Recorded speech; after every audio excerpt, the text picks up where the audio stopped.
Hello guys, in this video I'm gonna show you how to get verified on Instagram. So let's start.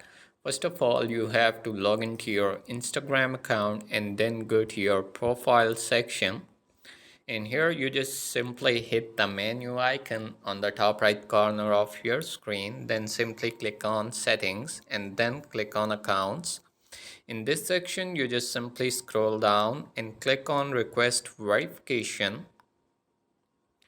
And here you just submit your username, your full name, document type. Here you just select one and then you just choose a file and add your ID.